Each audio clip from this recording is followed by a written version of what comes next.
సిద్దిపేట జిల్లాలో యూరియా కోసం రైతులు నానా తిప్పలు పడుతున్నారు. కాంగ్రెస్ సర్కారు మొండి వైఖరిని ఎండగడుతూ దుబ్బాకలో అన్నదాతలు రోడ్డెక్కారు. తెల్లవారుజాము నుంచి లైన్లో నిల్చున్న ఒక్క బస్తా యూరియా కూడా దొరకడం లేదంటూ ఆగ్రహం వ్యక్తం చేశారు.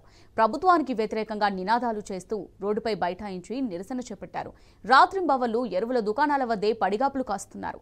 గత 15 రోజుల నుంచి ఇదే పరిస్థితి నెలకొందని అన్నదాతలు ఆవేదన వ్యక్తం చేస్తున్నారు. సాగు పనులు చేసుకోవాల్సిన తాము రోజుల తరబడి యూరియా కోసం యుద్ధం చేస్తున్నామని ఫైర్ అవుతున్నారు.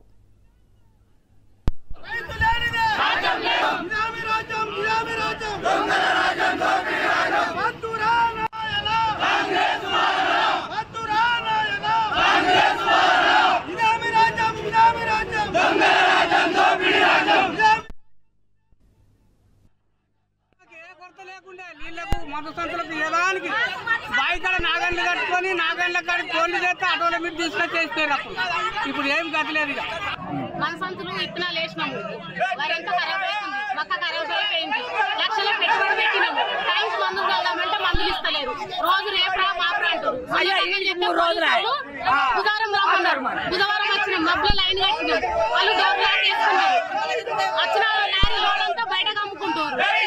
రైతులకు ఇవ్వమంటే ఇస్తలేరు.